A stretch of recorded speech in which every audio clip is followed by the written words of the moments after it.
अगर आपको भी ऐसी नौकरी मिल जाए, महीने के 25,000 मतलब आज के 2-2.5 लाख रुपए शानदार मिल जाए, जिंदगी मस्त हो जाए, तो मजा आएगा? सबको आएगा? अच्छा, अब मेरे को खड़ा होकर एक बात बताओ मेरे दोस्त, मजा क्यों आएगा? अच्छा, और जब रिटायर होगे तब क्या मिलेगा? वो बस पेंशन है? तो फिर जुड़ जाएगा। मुझे तो इस हिसाब से तो फिर जितने भी नौकरी वाले सबके अकाउंट में 2 करोड़ होंगे।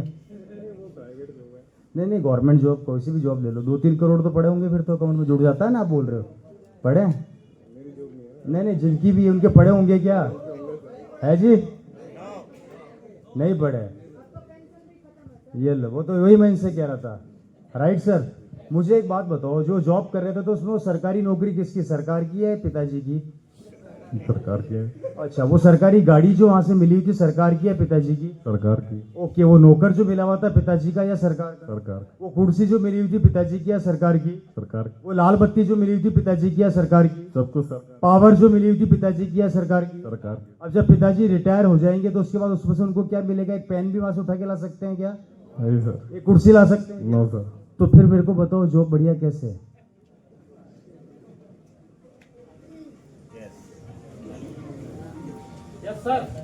है जी? अब मैं आपको आंकड़े दिखाता हूं, समझना। देखिए, मैं यहां पर किसी जॉब की बुराई नहीं कर रहा, मैं सिर्फ कंपैरिजन कर रहा हूं समझाने के लिए। Right sir? अगर मैं कैलकुलेशन करता हूं, एक आदमी अगर महीने का 1,00,000 रुपया कमाता है और वो किसी भी जॉब में है तो ये 1,00,000 रुपया घर के खर्चे में खर्च हो जाता है। मैंने आज तक नहीं सुना कि किसी भी प्राइवेट और गवर्नमेंट जॉब करने वाले के अकाउंट में 2 करोड़ रुपया पड़ा है इकट्ठा करते करते इस सैलरी से। संभव है? ये खर्च हो जाता है क्योंकि राजस्थान में एक कहावत है, जितनी गूदड़ी उतने पांव ऑटोमेटिक फैल जाते हैं।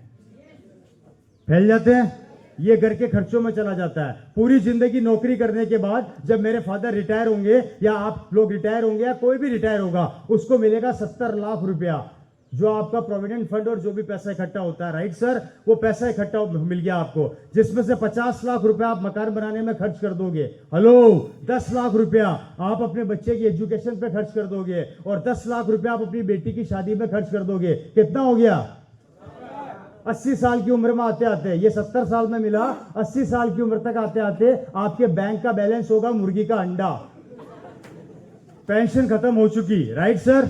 पेंशन खत्म हो चुकी। पूरी जिंदगी मेहनत करने के बाद, जिंदगी के 45 से 50 साल देने के बाद आपके अकाउंट का बैंक बैलेंस 80 साल की उम्र में होगा मुर्गी का अंडा।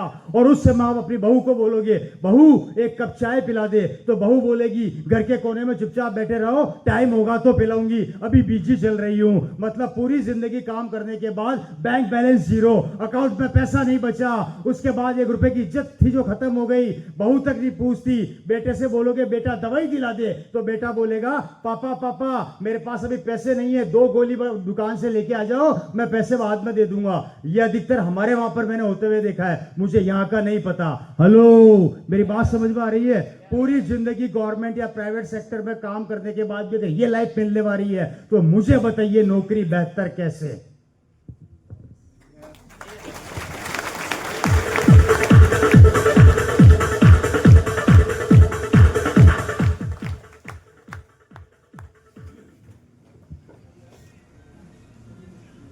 आप और हम हमारे बच्चे को भगा रहे हैं, नौकरी कर ले, नौकरी कर ले, नौकरी कर ले, नौकरी कर ले, नौकरी कर ले, नौकरी कर ले। और पूरी जिंदगी नौकरी करने के बाद अगर ये दिन देखना पड़े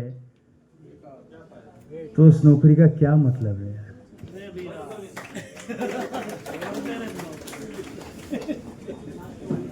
भाई मेरे को नहीं पता, मैंने तो अधिकतर हमारे वहां पे ऐसे ही केस देखे हैं, यहाँ का मैं नहीं कह सकता। हो सकता है आपके यहाँ पे कुछ और होता हो।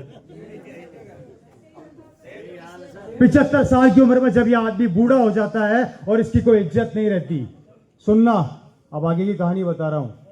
तो ये घर के कोने में बैठा बैठा रोता है और एक ही चीज कहता है, पूरी जिंदगी भागा, अपने बच्चों को पाला, बेटों को पढ़ाया लिखाया, कमाने के काबिल बनाया। आज मेरा बुढ़ापा आ गया तो कोई मेरे पास 2 मिनट बैठता नहीं है, मुझे समय देता नहीं है। मेरे पोते मेरे पास नहीं बैठते क्योंकि पोते पढ़ाई में इतने बिजी हो गए हैं, और आजकल की पढ़ाई तो आप लोगों को पता है कितनी लेंदी हो गई है। तो पोतों के पास समय है नहीं दादा के साथ बैठने का। वो बेचारा बूढ़ा आदमी घर के कोने में चुपचाप बैठा रहता है। खाना मिल गया तो ठीक है, चाय मिल गई तो ठीक है, नहीं तो जयराम जी की। राइट साहब। और जब ये हालत हो जाती है, कोई इज्जत नहीं करता, कोई काम नहीं देता, तब एक कंपनी खड़ी होती है जिसका नाम है RCM।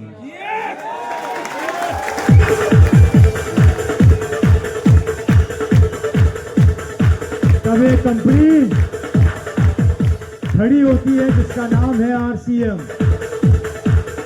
और वो आती है और वो बोलती है क्या हुआ, इज्जत खत्म हो गई भाई।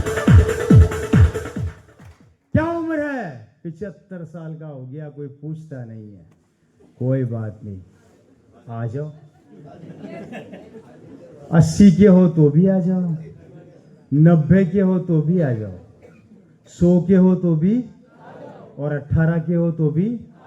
75 साल की उम्र में जब वो फॉर्म साइन करता है और वापस से उसी एनर्जी के साथ 5 साल मेहनत करता है, दिन रात एक करता है, और जैसे उसके अकाउंट में पहला चेक ट्रांसफर होता है, वो भी किसका, पर लेवल का है। और पर लेवल पे मतलब हो गया टेक्निकल का लेवल का, और अकाउंट में सीधा 70-80 हजार रुपया जब ट्रांसफर होता है तो उसका सीना चौड़ा हो जाता है। और 80 साल की उम्र में जहां उसकी बेटी या उसका बेटा उसकी इज्जत नहीं करते, वहां पे RCM की टीम उसको कंधे पे लेके स्टेज पे नाचती है और उसका सीना चौड़ा हो जाता है। और पूरी जिंदगी जो उसको वहां से नहीं मिला, ये RCM बोलती है टेंशन मत पालना, यहां रुकेगा नहीं।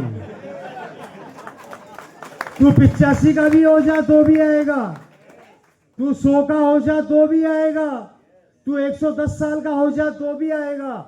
जब तक जिएगा तेरे अकाउंट में ये पैसा आता रहेगा। और जब अकाउंट में लगातार पैसा आएगा बुढ़ापे में, तब वही बहू आपको बोलेगी, अजी सुनो, अपनी चाय तेल तो बाद में ले लेना, पहले पापा के कमरे में चुपचाप AC लगवा दो।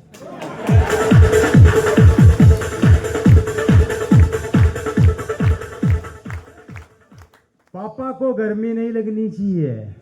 पापा खाना ले आऊं, रसगुल्ले खाओगे या गुलाब जामुन? उस समय पापा नहीं बोल रहे, क्या बोल रहा है? इस रूपचंद जी में बहुत ताकत है मेरे भाई। समझना कितनी बड़ी चीज है।